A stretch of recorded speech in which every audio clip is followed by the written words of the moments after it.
You know, I heard that there are three things not recognized in religious circles that when it comes to, I told you this might not be water, but there are three things not recognized in religious circles: that Jews don't recognize the Messiah, and Protestants don't recognize the Pope, and two Baptists don't recognize each other in a liquor store. So,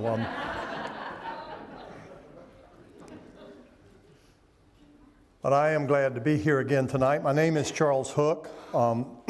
If you didn't get it last night or if you weren't here.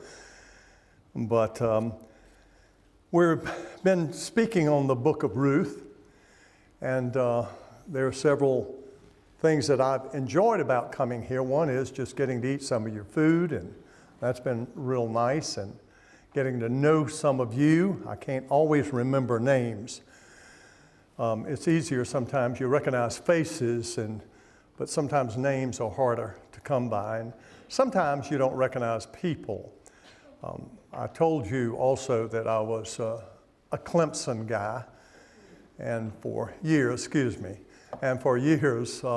we've had, we did with, when we were living up in the upper part of the state, up in Newberry, we had some friends who also were Clemson fans, and there were actually 8 of us that we had tickets together for probably, I guess 15 years. And we would go to the games and sit together at the same place every time. And we sat beside a couple, or I did. I sat beside a girl named Marilyn Ward. Marilyn Ward was a very stately, she's a little over 6 feet tall.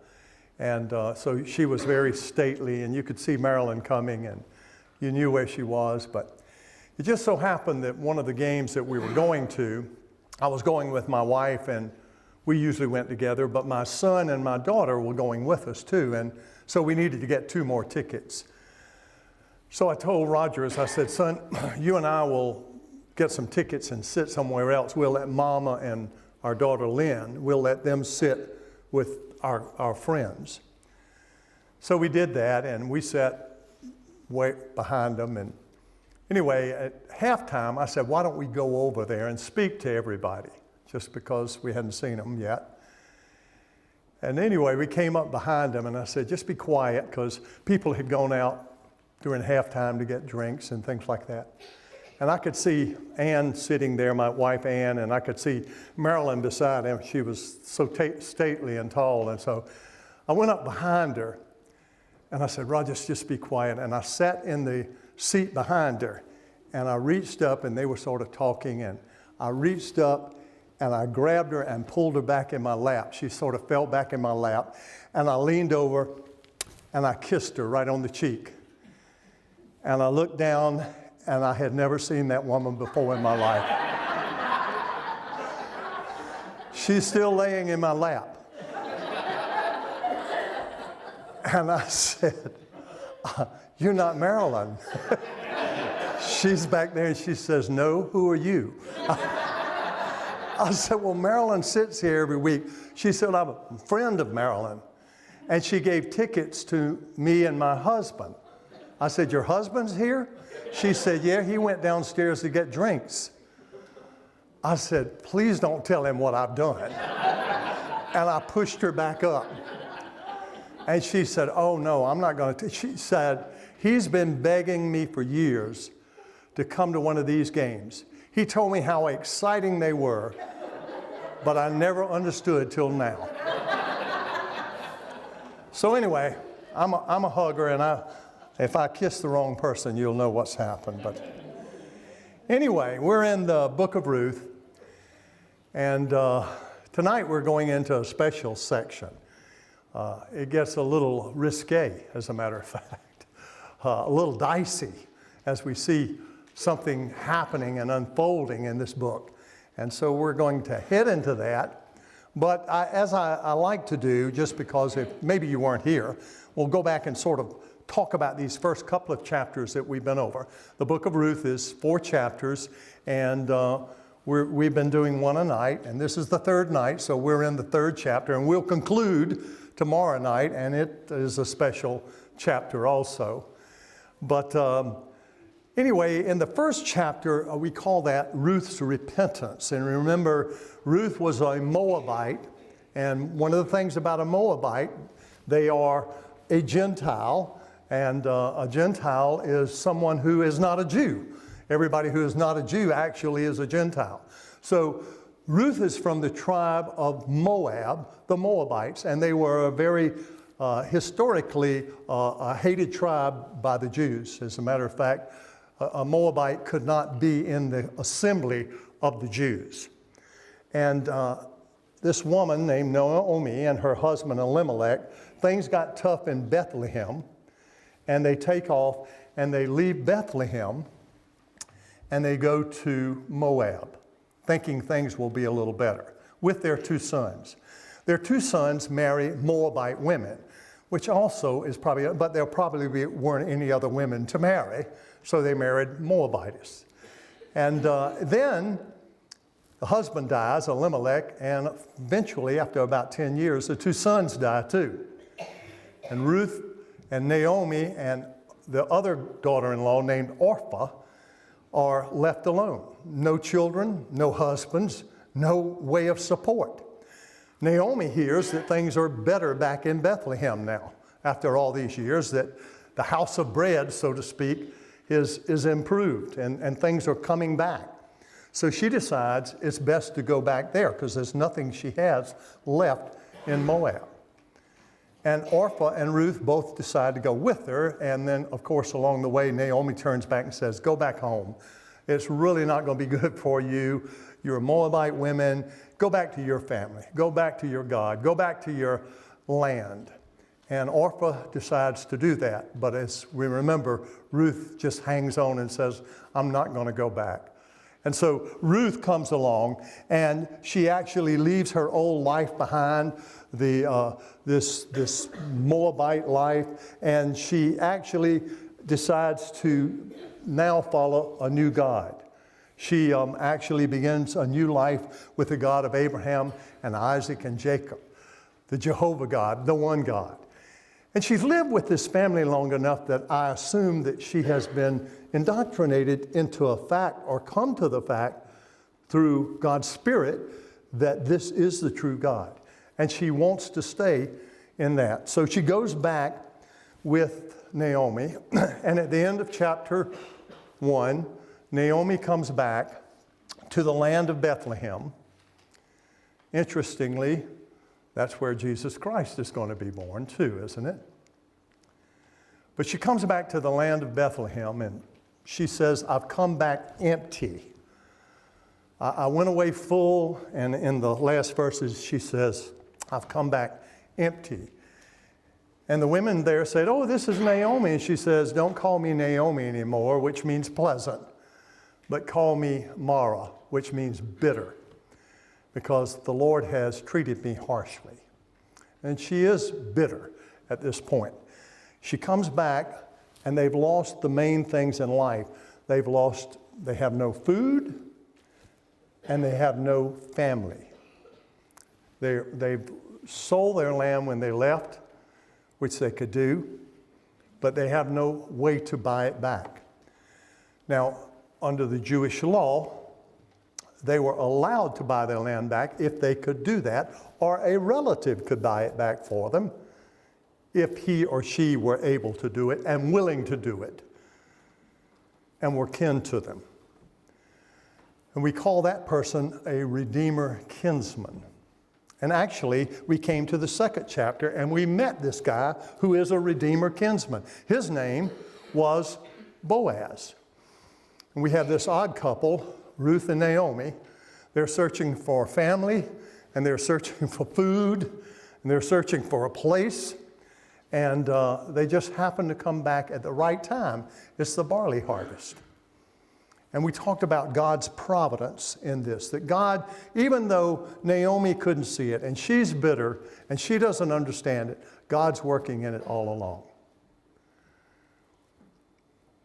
You may not see him here, sometimes, but he is working all along. You know, I just listened on TV after I went home last night, and they were talking about that many believe revival is going to break out in this country again. And you know, it just hit me. I just was overwhelmed. What if revival broke out here in Reevesville?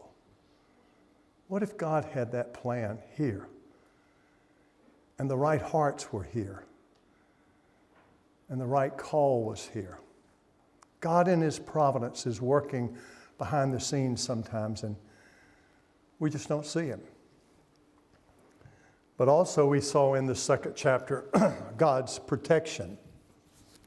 And Naomi or Ruth is allowed to go out into the fields and try and harvest the grain. Remember, I told you yesterday, too, Boaz is a picture of Jesus Christ. And here is a picture. If you remember, Ruth is a Gentile. And later in the Gospels, we're going to see this Syrophoenician woman, a Gentile, come to Jesus and ask for a blessing, as Ruth is coming to Boaz. And she's going to ask him to heal her daughter. And Jesus says something that almost seems harsh. He says, I've come for the Jewish people, and it wouldn't be right, you being a Gentile, that I give the children's bread to the dogs. Now, Jesus was putting things in order. And later we know that he came for the Gentiles. He came to the Jews to bring in the Gentiles. But all of a sudden that sounded harsh, didn't it? But she says something that is very interesting. You remember what she said to him? She said, yes, Lord, but even the dogs under the table get the children's crumbs. And here is Ruth getting the crumbs out of the field.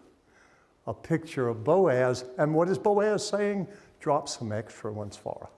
Matter of fact, he drops so many, she goes home with some 30 pounds of barley and wheat the first day. More than they've had in probably the last 10 years. One day. And all of a sudden, God's providence is taking place. And the food is being brought in. The one thing they haven't had, the one thing they left to get was food. The famine had come. And they couldn't find it. And now it's back where they left because God's still there. And his providence was for them. And then God, we saw that he had protection for him because Boaz tells Ruth to stay in his field and collect there. Don't go anywhere else. And he tells his men, you don't bother. You protect her, as a matter of fact. A Moabite, I want her protected. Isn't it interesting? The scripture said it just so happened that Ruth got into a field and it happened to be Boaz's. And it just so happened that Boaz happened to come out at that same time. And Boaz sees Ruth and he's caught up. He goes to her, said, who is that woman? And he's told that that is Ruth, the Moabitess. And he goes out there to her and says, look, I want you to stay in my fields. I want you to stay with my men are going to protect you.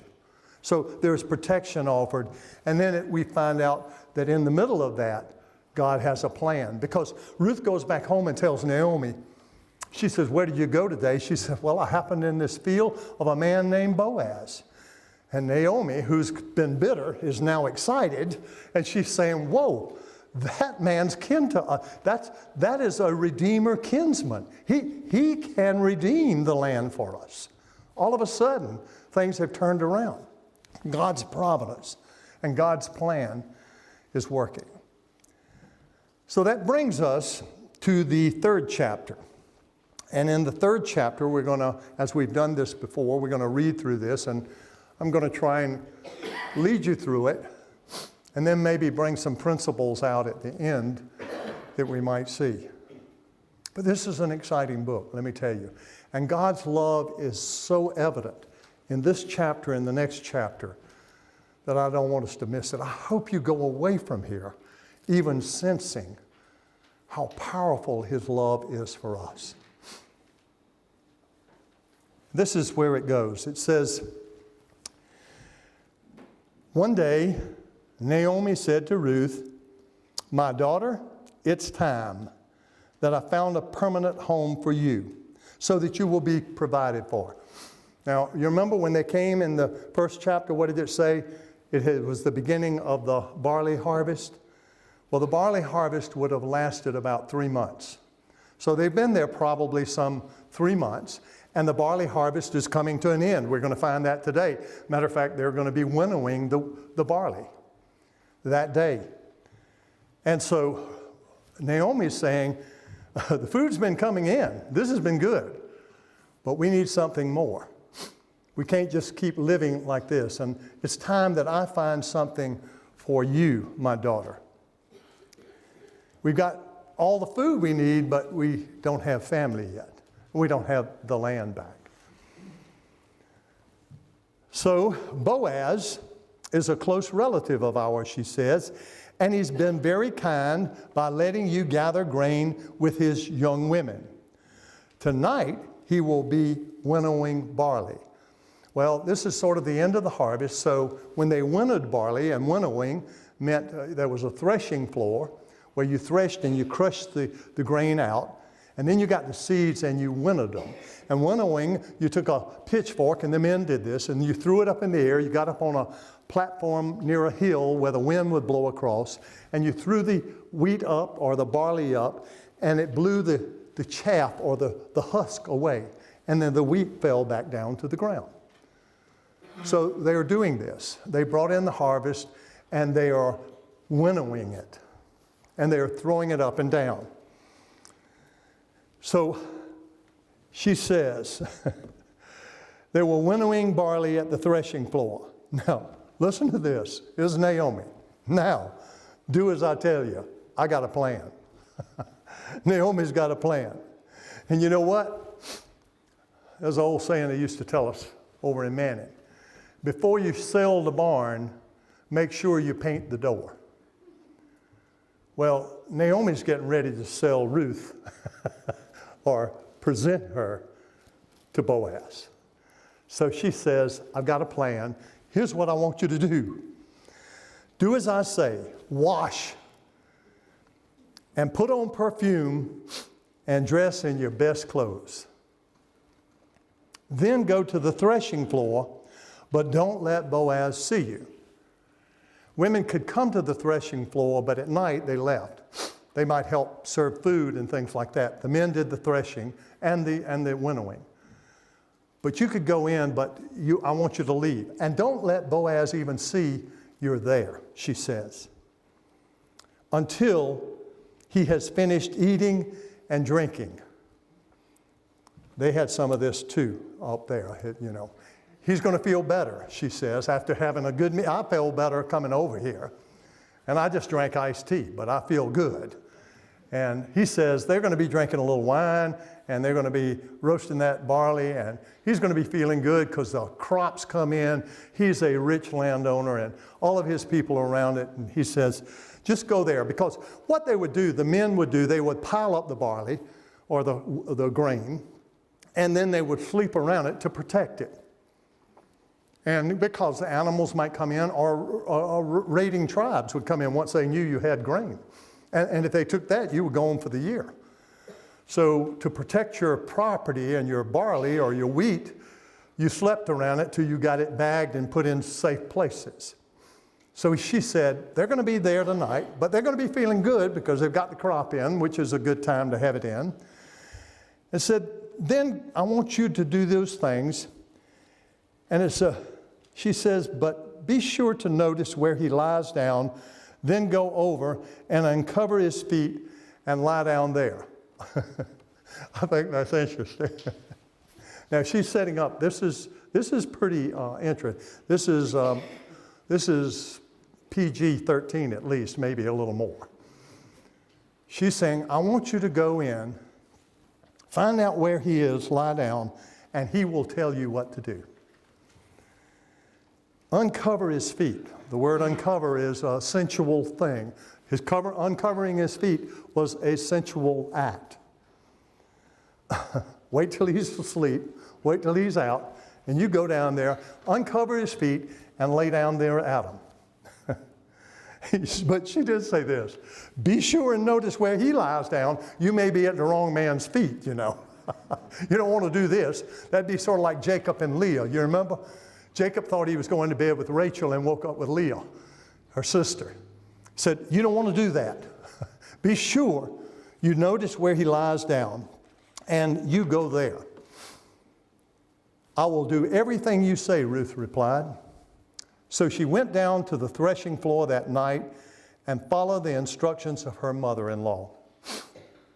After Boaz had finished eating and drinking and was in a good spirits, he went over to lie down at the far end of the pile of grain, and he went to sleep.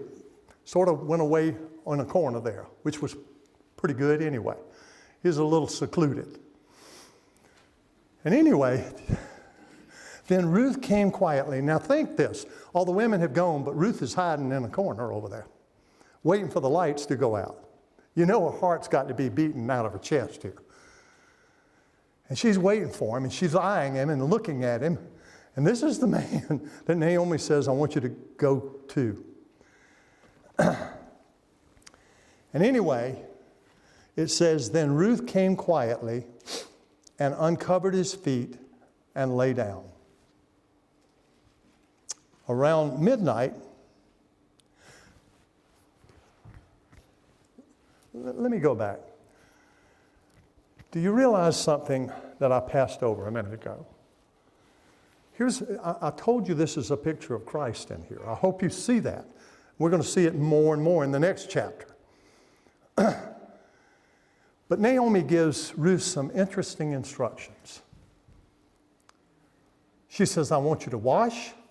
I want you to anoint yourself with perfume. I want you to put on new clothes. And I want you to go lie down at his feet. Lay down at his feet. You know what that is? That's the process of salvation. You come to Christ, what does he do? What do we sing the song? We've been washed in the blood. And once you come to Christ, what happens? You're anointed with what? The oil of the Holy Spirit.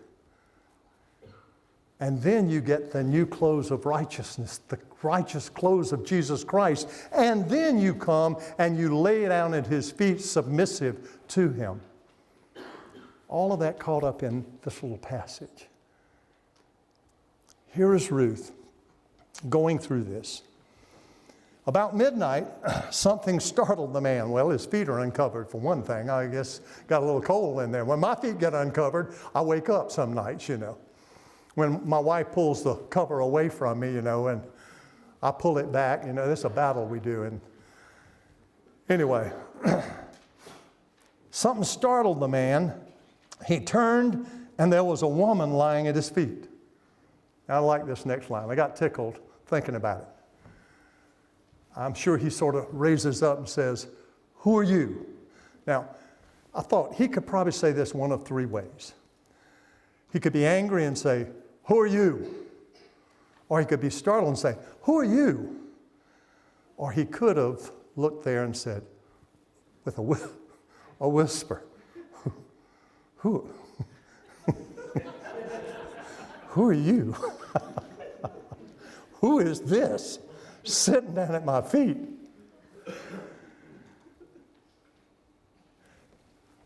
And she says, I am your servant, Ruth. Now, listen. You remember once before she told him she was her servant, his servant? Remember when he came and said, I want you to have this grain, and she fell at his feet and said, why would you do this to your servant? There's a different word used there. That word servant that she used when she fell at his feet the first time was a slave. This one meant, I'm yours. I'm available. I'm your servant. You can do with me what you want. I'm your servant. You know, years ago when God was calling me into missions, I tried to bargain with God about that. And I came to find out that God just doesn't bargain. You either give him all or you give him nothing. You can't give him a little bit and he gives me a little bit. That's what I wanted. But that's not the way God works. And Ruth comes and says, I'm your servant, Ruth. Now, listen to this, because remember what Naomi told her to do? Go and lay down at his feet, uncover him, lay down at him, and he will tell you what to do. But Ruth is now going to take charge. She's going beyond that. Listen what she says. She says, Boaz says, who are you? And she says, I'm your servant Ruth. But she didn't wait for him to tell her what to do. She says, spread the corner of your covering over me, for you are my family redeemer. You know what she's doing? Do you know what she's doing here? A poor Moabite Gentile woman is proposing to a rich Jewish Israelite man. Spread your blanket over me, just as we come to Christ and say, Lord, spread your blanket over me. Cover me with your righteousness. She's saying, Lord, cover. You know, this is the beginning of Sadie Hawkins Day. Now, some of y'all don't know what Sadie Hawkins Day is, but if you used to know Little Abner, you don't even know what Little Abner is. But Sadie Hawkins Day was a day that was created in the comics about when a woman could invite the man on a date. Sadie Hawkins Day. I used to like it. We used to have a Sadie Hawkins dance. As a matter of fact, when I was first dating my wife, Ann, I didn't like her sort of telling me what to do or even suggesting things. I like to be in charge. But you know, after we've been married, every now and then, it's nice when she takes a little initiative. I sort of like it. You know, not that she does that much, but just when she does, I sort of like, she becomes a little romantic. And I think, isn't that nice? She's sort of taking the initiative, and this is what Ruth did. Some years ago, Ann and I now, the children are all gone, so we, on Thanksgiving, a couple of years ago, we had none of the children home. First time ever that we didn't have somebody at our house on Thanksgiving. And she said, what are we going to do? And I said, you know, they've got a place over here out of Mount Pleasant called Morgan's Creek, back off the Intercoastal Waterway. And they're going to serve a Thanksgiving buffet. I said, why don't we go over there? And we got dressed up. I put on a coat and tie, and she put on her fine dress, and we went and we had a great time at Morgan's Creek. It's a beautiful area right over the water, and we could look out and see it. So several weeks later, we were sitting on the couch watching TV, and I said, Ann, what was the name of that place we went we went and had Thanksgiving dinner? I said, you know, it was, what was the name? She said, Morgan's Creek. I said, yeah, wasn't that great? The food was great. And she said, yeah, and you were wonderful. And we're watching TV. I got emotional. She doesn't usually talk like that to me. I said, I can't believe you said that. And she's sitting there, and she said, what did I say? I said, you said you were wonderful. She said, no, I didn't. I said, the view was wonderful. But every now and then,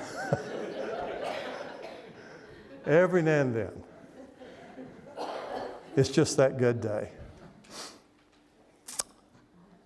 And here's the answer. Here she doesn't know. What's he going to do? I mean, she's a Moabite woman. She is an outcast. And here she's asking the most eligible bachelor in town, would you marry me? And he says, the Lord bless you, my daughter. Boaz exclaimed, this kindness is greater than that which you showed earlier, for you have not gone after a younger man, whether rich or poor.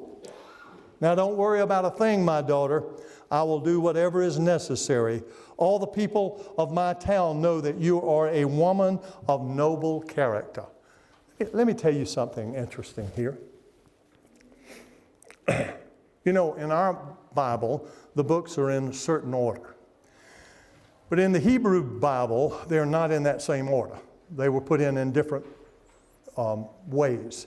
Now, truthfully, I can't tell you, and we don't know all of the ways they were set.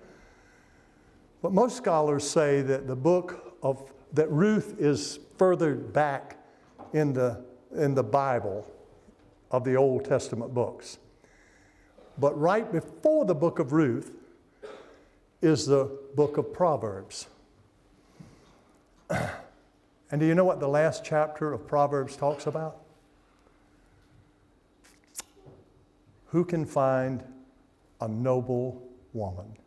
Who can find a woman of noble character for a wife? How hard she works, how much she does for others. And here is the book of Ruth coming right behind it in that order. And he says, you are a woman of noble character. Just this picture of all these things coming together.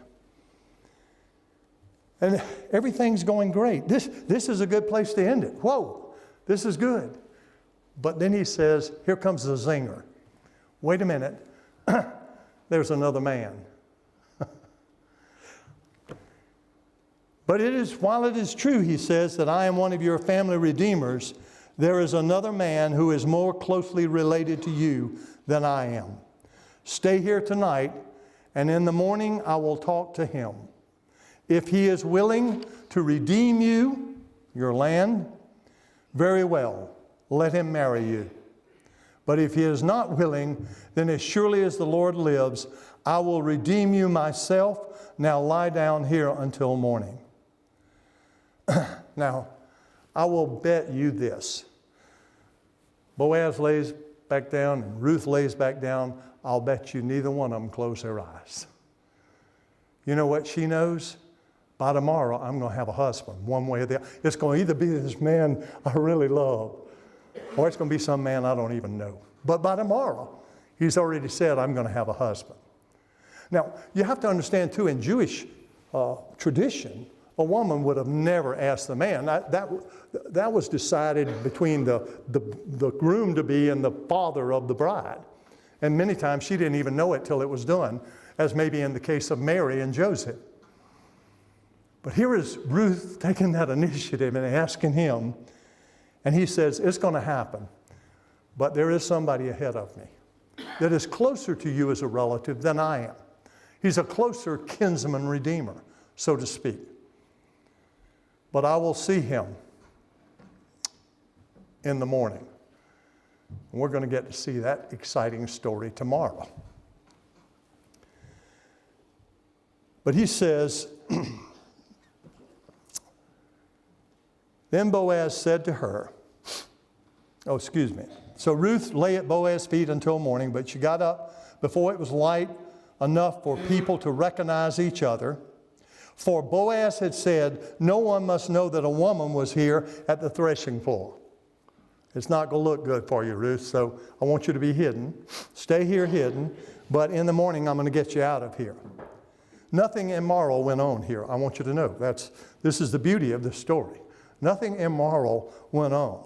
Even though this is the time of the judges. You remember? The judges were an immoral time.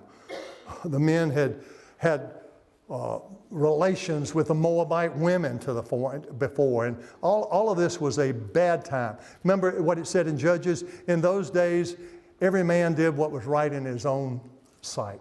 So Boaz is sitting here, but he's saying no, and Ruth is saying no.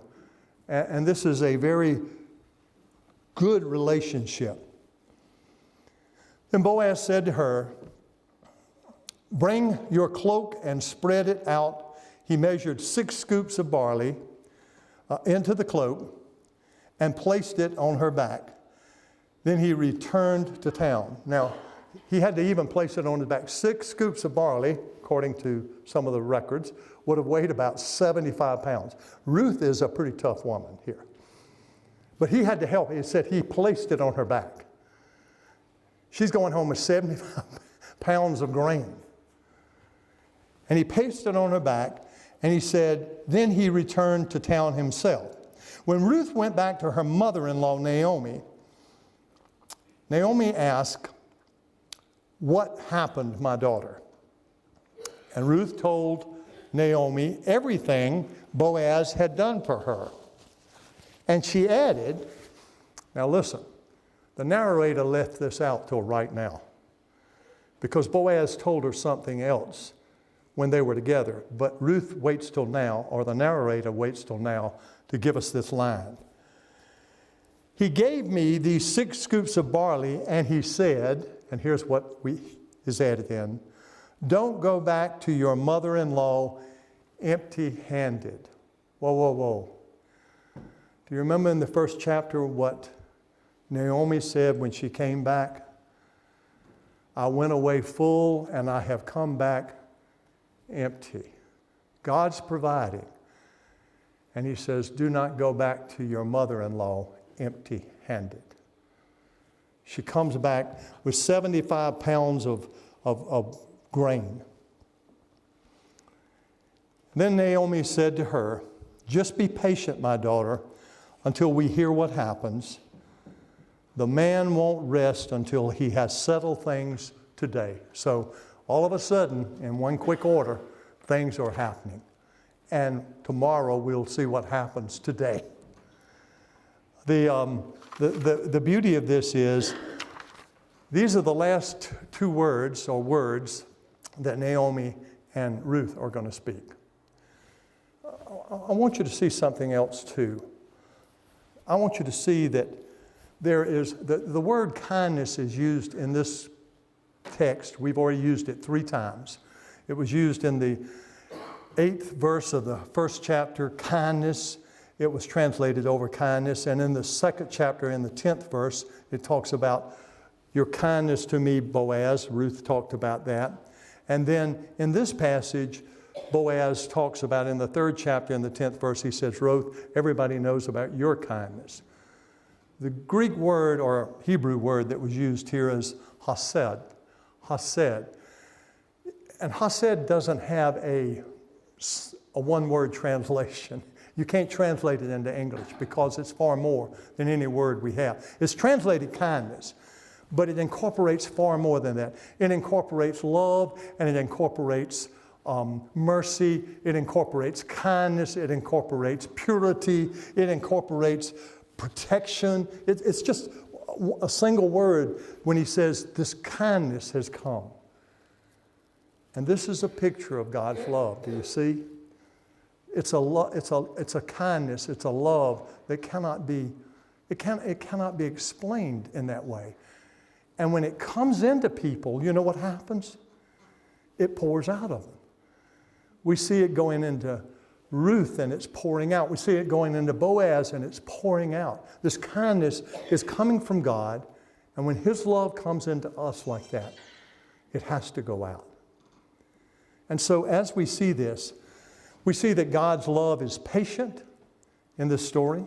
Naomi came home bitter, and God could have been angry with her, but all of this time, these years, God's putting up with her. And then we see God's love is pure, because here are Ruth and Boaz, and they're in this relationship here that could have been different. But, we watch television today and we see love stories on television, and they're always you look at them and it's just impure, immoral. We begin to say, oh, isn't that sweet? But all of a sudden we're caught into the worldly aspect of love.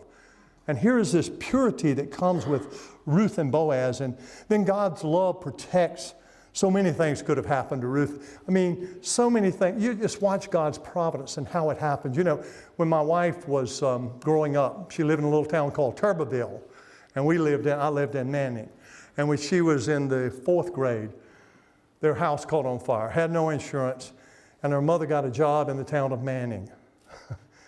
And all of a sudden, they were Methodists, but they didn't like the Methodist church, so she comes and she's in the 5th grade and I'm in the 6th grade, and she joins the Baptist church, or they do. And I see her, and I'm telling you, they sang in church one Sunday night. I call them the Singing Rush Sisters. She had 2 other sisters. But I loved her right then. I even said, I'm going to marry that girl one day. She told me later, she went home, her mother told me, said she went home and said, Mama, I met this cute boy, the cutest boy. And her mother said, who is he? And she told him it was me, and her mother saw me, and her mother told me, next week I carried her to have her eyes examined.